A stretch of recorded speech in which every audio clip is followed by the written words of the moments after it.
오늘도 함께 모여 예배드리게 하심 감사드립니다. 아멘. 점점 날씨가 따뜻해져 가는데 좋은 날씨 주시고 계절이 변하게 하심 감사드립니다. 아멘. 그래도 아직 낮밤으로 일교차가 큽니다. 저희들 아프지 않도록 도와주세요. 날씨가 바뀌면서 저희들의 마음도 변해가고 있습니다. 올해 초에 계획했던 일들을 잊지 않고 실천해 나갈 수 있게 도와주세요. 아멘. 또한 자신이 맡은 일에 책임감을 가지는 사람이 되게 도와주세요. 지금 자신이 할 수 있는 일을 찾고 머무는 것이 아니라 발전하는 사람이 되게 도와주세요. 아멘. 하나님, 이번 주부터 고난 주간이 시작됩니다. 예수님을 좀 더 기억하고 예수님의 죽음과 부활의 의미를 새기는 시간이 될 수 있게 도와주세요. 아멘. 하나님, 여기저기서 분쟁과 다툼 등이 끊이지 않고 사랑하며 살기도 부족한 나날을 서로 미워하며 살기에 바쁩니다. 하나님께서 주신 시간을 저희들이 좀 더 나은 곳에 쓰며 하나님 뜻대로 살기를 바랍니다. 아멘. 어리석음을 용서하여 주시고 저희들을 바른 길로 인도하여 주세요. 아멘. 사랑하기 바쁜 저희들이 되게 도와주세요. 언제나 저희 곁에 계실 줄 믿으며 예수님의 이름으로 기도드립니다. 아멘.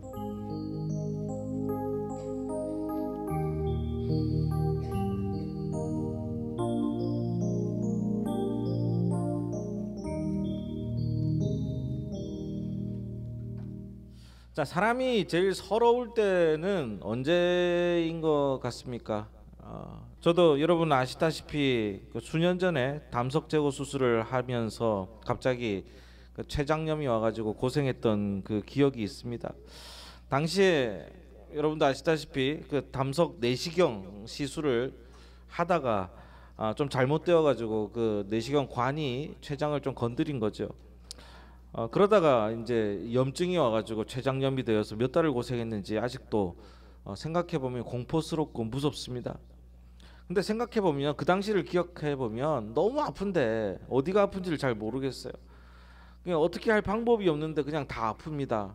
예를 들어서 손이 아프면 손을 잡고 아프다 이러면 되는데 여기는 어디가 아픈지를 모르겠는 겁니다. 그래서 했던 것이 옆에 있던 그 아내의 손을 꼭 잡고 견디는 것밖에 없었습니다. 근데 잘 그렇게 하면서 좀 힘들었는데 한 하루 이틀 그랬거든요. 아내가 그 잠깐 화장실 가거나 뭐 일이 있어가지고 밖에 나가면 그렇게 또 서럽고 짜증이 납니다. 그래요. 너무 아팠을 때 그랬던 기억이 납니다.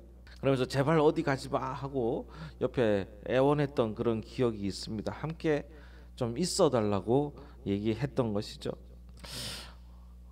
오늘은 종려주일이자 고난주간의 시작입니다. 종려주일은요, 아까 말씀드린 것처럼 예수님께서 예루살렘에 입성한 날이고, 예수님께서는 오늘 아까 읽었던 그 예수 그리스도의 얘기를 보면 스스로도 하나님 앞에 가야 된다는 것을, 죽을 수밖에 없다라는 것을 알고 계셨기 때문에 인간적으로 많이 힘드셨을 겁니다. 그래서 오늘은 인간적인 예수님께서 인간 예수께서 우리에게 원하시는 바에 대해서 한번 살펴보고자 하는 것입니다. 예수님은요, 죽음의 고통 앞에, 죽을 수밖에 없는 그 미래 앞에 놓여져 있었던 것이죠. 그래서 예수님은 우리가 이 글을 읽어보면, 우리 성경을 읽어보면 예수님도 되게 무서우셨던 겁니다. 그래서 내내 뭐라고 얘기하냐면 하나님, 이 잔이 내게서 치울 수 없습니까? 내가 이 잔을 받지 않을 수 없습니까? 이렇게 계속 얘기를 합니다. 이 잔이 뭐예요?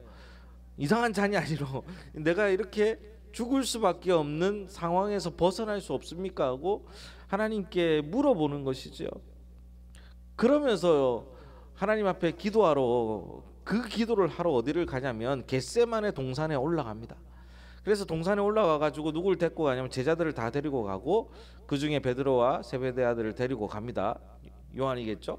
이렇게 데리고 가 가지고 같이 기도하는데 기도할 때 너희들은 여기 있으라라고 얘기하는데, 정말 내가 내일 모레 3일도 안 남았어요. 십자가에 못 박혀서 죽을 거를 알고 계시는 그 죽음의 공포 앞에 있는 그 예수님이 제자들과 함께 너 잠깐 나 기도할 동안 깨어 있으라 했는데, 갔다 오니까 제자들 뭐 하고 있습니까? 자고 있어요.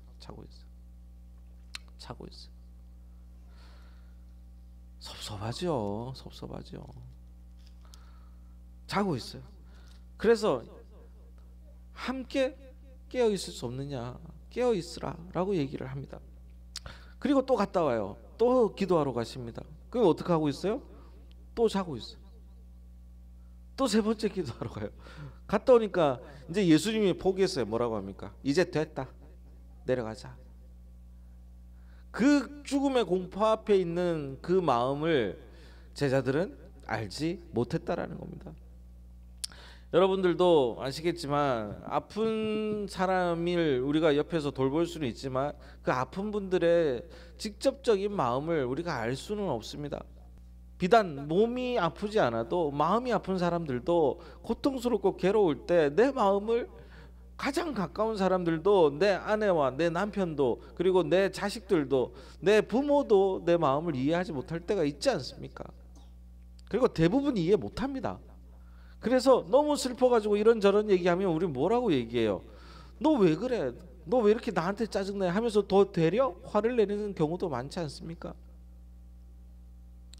그래서 우리는요, 이런 마음에 예수님께서 말씀하신 건 뭐냐면, 여기서 보여주시는 것은 하나님 앞에 기도하라는 거예요. 사람들한테 기대해봐야 소용이 없다라는 것을 보여주고 있는 겁니다.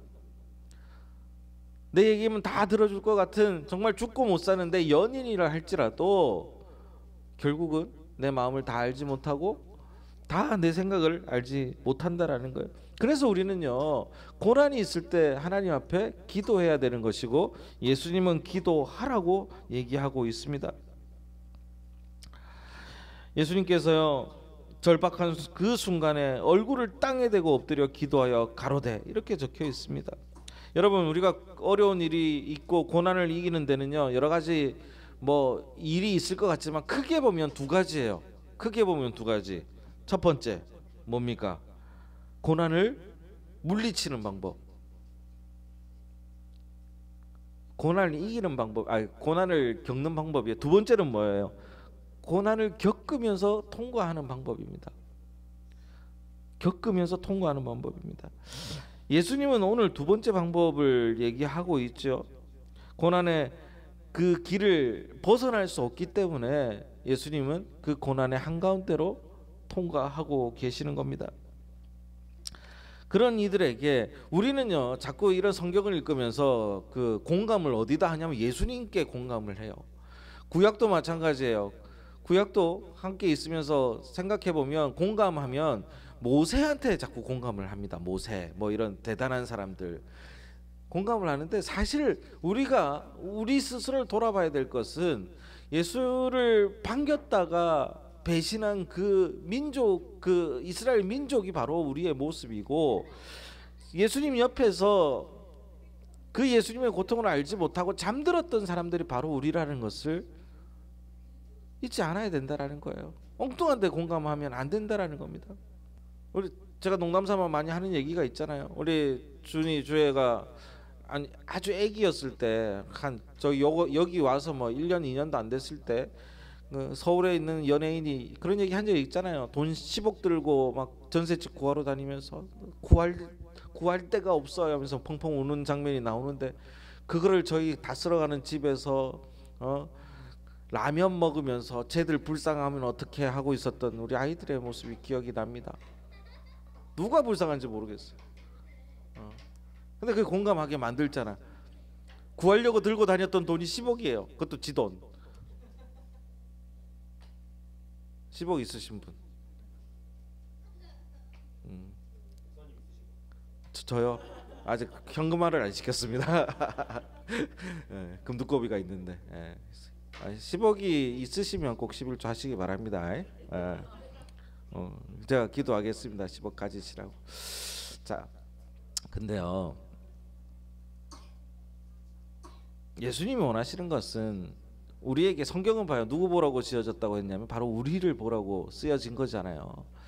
예수님이 말씀하시는 것은 뭐냐면, 너희가 함께 나와 있으라, 함께 나와 있자 라고 얘기하는 겁니다. 그리고 함께 있으면서 기도하라고 얘기하고 계시는 것이죠. 다니엘이 어려움에 처해서 포로로 끌려갔을 때 다니엘을 살렸던 것은 뭐냐면 다니엘의 기도였던 것이죠. 그래서 유행했잖아요. 다니엘 9시 기도회 해가지고 뭐 9시에 기도하고, 실제로 이스라엘의 그 제 9시라는 것은 오후 3시쯤 돼요. 근데 우리는 밤 9시에 기도하면서 그 기도하면 마치 다 한 것처럼 내 신앙생활 끝났다 이렇게 생각하는 것처럼, 나는 이거 충분하다 뭐 이런 걸 만족감을 주기 위한 기도 생활이 아니었다라는 거죠. 그걸 원하는 것은 아니라는 겁니다. 주님은요, 하나님은 늘 언제나 고난 가운데 있을 때 먼저 나와 나를 찾기를 바라는 겁니다. 부모들도 마찬가지잖아요. 자녀들이 어려운 일에 처하고 힘든 일이 있을 때 나를 괴롭히는 게 아니라, 아무 말을 안 하는 게 아니라 나한테 얘기를 해주기를 바라고, 부모들은 거기에 대해서 함께 고민해 주기를 바라는 겁니다. 능력이 있는 부모일수록 그렇지 않겠습니까? 하물며 하나님은 모든 것을 할 수 있는 그런 우리를 너무 사랑하시는, 부모보다도 더 사랑하시는 분이라고 우리는 믿고 기도하고 있지 않습니까?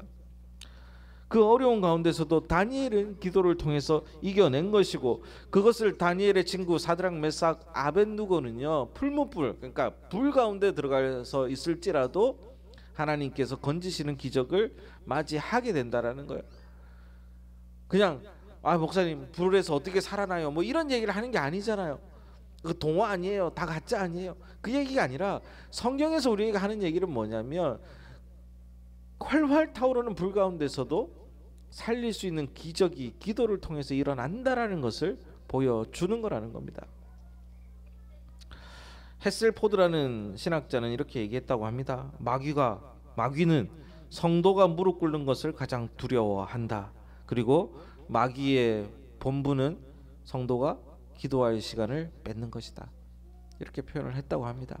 그만큼 기도가 중요하다는 얘기를 한 거겠죠. 저희 교회로서는 처음이죠. 9년 만에 이제 처음으로 이제 고난 주간에 새벽 기도회를 하려고 합니다. 근데 전에도 지난주에도 말씀드린 것처럼 강요하는 시간이 아닙니다. 다만 저는 이래요. 새벽에 멀리 계시고 이러면 위험하면 안 오시는 게 더 좋아요, 저는. 근데 다만 고난 주간에 하루에 시간을 정하셔서 꼭 이 고난 주간에 단 5분이라도 하나님 앞에 기도하는 시간을 저는 두시기를 바랍니다. 그러면서 하나님과 이 고난의 시간에 마주하는 시간, 하나님께, 예수님께 공감해 드리는 시간이 되는 그런 시간이 되고, 이번 시간을 통해서 좀 하나님과 대화하는 그런 깊은 시간을 가지시길 바랍니다. 집에서 하셔도 좋고 교회 나오셔도 좋고 어디도 좋습니다. 그리고 제가 약속드리는데 못 오셔도 상처 안 받을 테니까 걱정하지 마시고 어디든지 하루에 단 5분이라도 이 고난 주간에는 함께 기도하는 시간을 좀 같이 가지기를 원합니다. 그러면서 두 번째로 예수님은 뭐라고 얘기하셨냐면, 이 고난의 자리에, 지금 고난의 길이잖아요, 제자들에게 함께 가자라고 얘기하셨습니다. 근데 제자들은요, 고난의 자리에 갈 만큼 준비가 되어 있지 않았습니다. 예수님께서 잡혀서 돌아가시기 그 직전에 제자들은 어떻게 했냐면 기가 막히게 잘 숨었습니다. 안 보이게. 예수님이 잡혀가서 이제 죽게 생기셨으니까 자기들도 잡혀갈까봐 저 마가다락방에 숨어가지고 나오질 않습니다. 그나마 수석 제자 누구예요? 베드로가 나와가지고 이렇게 쩍 빼꼼 어떻게 예수님께서 진짜 죽나? 진짜 돌아가시나? 이렇게 살피려고 나왔는데 딱 걸리죠. 누군가에게 너 베드로 아니야? 예수의 제자 아니야? 이렇게 딱 걸립니다. 그러니까 베드로가 뭐라고 합니까?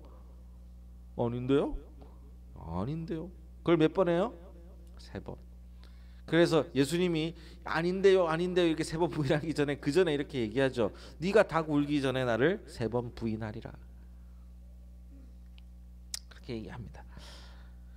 베드로의 모습이 우리의 모습인 거예요.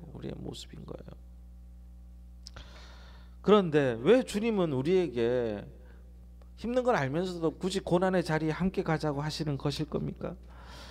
고난의 자리에 함께 가자고 하는 이유는 고난을 겪어봤던 사람이 고난 속에 살아가는 이웃을 더 사랑할 수 있기 때문이고 이해할 수 있기 때문인 것이죠.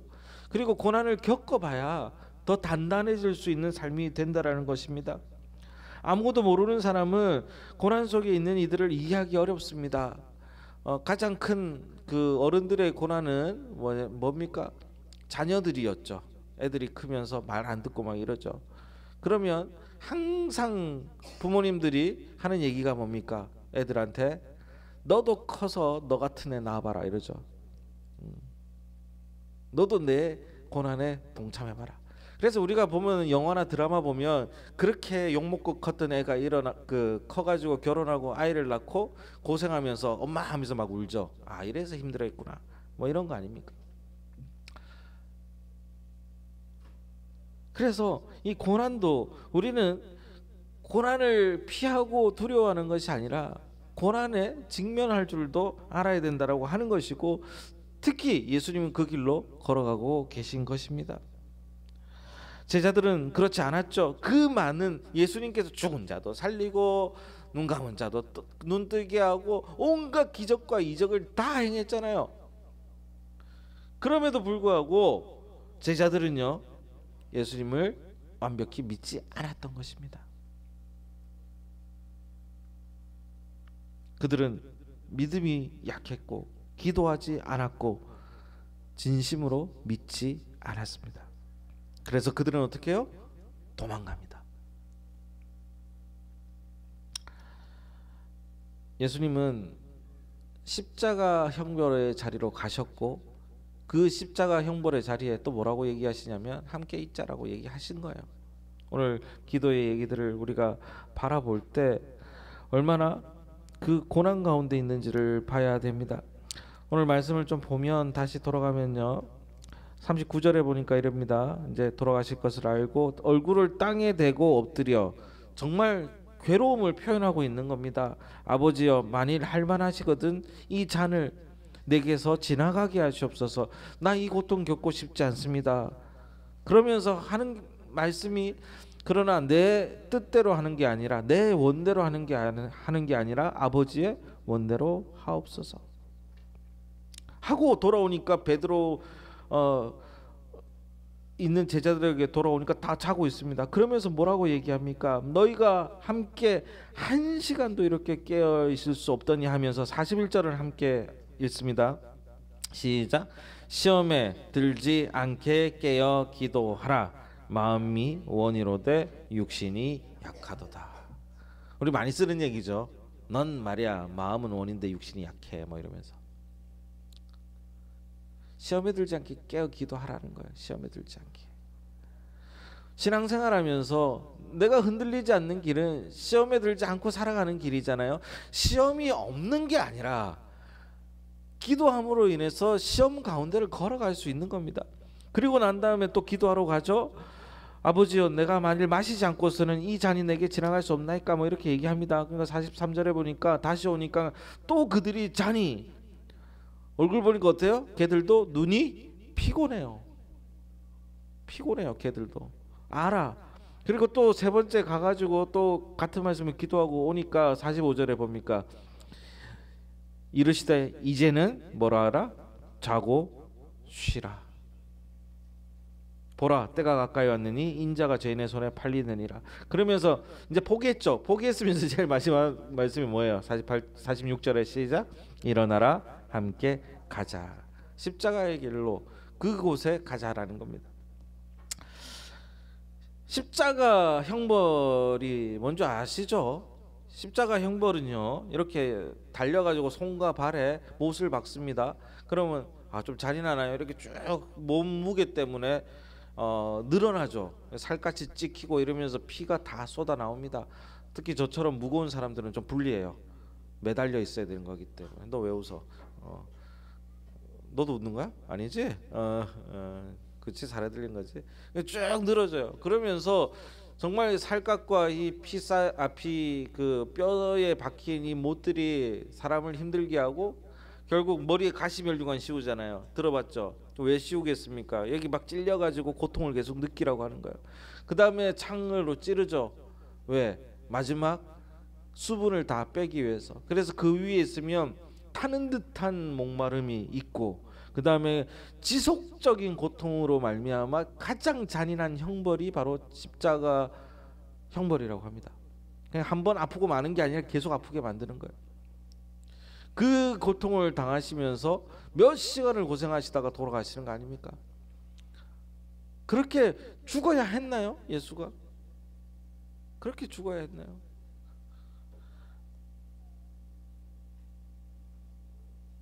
이렇게 돌아가신 이유는 뭐냐면 우리에게 그 고통이 크면 클수록 우리에게 하나님의 사랑이 더 크다라는 것을 보여주기 위함이었다라는 겁니다. 내가 이만큼 너를 사랑하기에 내가 이만큼 큰 고통을 당했다라는 것이죠. 종교개혁자 마틴 루터는 뭐라고 얘기했냐면, 성경을 짜보라, 뭐 짜다는 얘기야, 빨래 짜듯이 짜보라, 예수의 피가 뚝뚝 떨어질 것이다, 이런 식으로 표현했습니다. 표현 좋아요, 그죠? 그분. 근데 예수가 그렇게 고통받아서 예수님께서 고통의 자리에 함께 가자고 했지만 거기서 여러분도 함께 고통을 받으라라고 한 게 아니에요. 주님께서 나 대신에 이 고통을 받았기 때문에 이제 너희는 함께 사랑하면서 섬기면서 행복하게 살라라고 얘기하시는 게 주님의 말씀인 겁니다. 사랑하는 우리의 성도 여러분, 이번 한 주간은 고난주간입니다. 여러분은 이 고난주간을 어제 그제까지 생각해 보셨나요? 저도 뭐 생각이 안 나는데 준비한다고 뭐 여러 가지로 바쁘지만, 하나님은요 이런 십자가의 고통, 이 고난을 우리가 받기를 원하셨던 분이 아니라는 것을 기억하면서 예수님의 고통으로 우리가 받을 고통이 사하여졌음을 믿는 것이 우리의 믿음임을 기억하는 한 주가 되기를 바랍니다. 주님이 원하시는 것이 무엇이었나요? 여러분, 나에게 원하는 것이 무엇이었나요? 단순합니다. 같이 고생하자가 아니라 함께 있자라는 말씀이었던 것입니다. 이제 이 한 주간 고통받았던 그 역사의 시간에 그토록 무섭고 어려운 시간을 보내셔야 하는 예수님이 원하시는 것은 단지 함께 있기를 원하셨던 것입니다.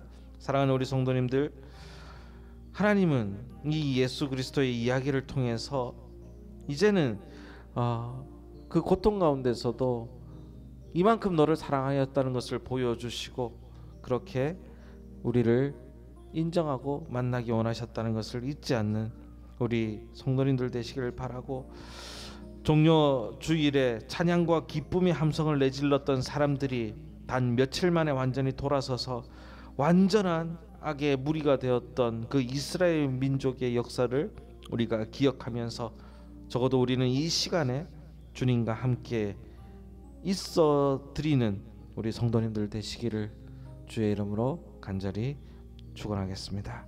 기도하겠습니다. 하나님 감사합니다. 주님께서 원하시는 바 여러 가지 일들이 우리에게 이루어지지만 결국은 우리가 주님의 그 고통 가운데 그것을 감내할 수 없기 때문임을 기억하게 하시고, 하나님이 우리에게 고통을 강요하는 것이 아니라 하나님 때문에, 예수님 때문에 우리가 이렇게 살아가며 행복해야 할 수 있음을 인정하는 시간이 되게 하여 주시옵소서. 그렇기에 부활의 기쁨이 더 클 수밖에 없고, 그렇기에 예수 탄생의 시간이 더 기쁠 수밖에 없는 우리의 마음이 될 수 있도록 주님 도와주시옵소서. 예수 그리스도 이름으로 기도합니다. 아멘.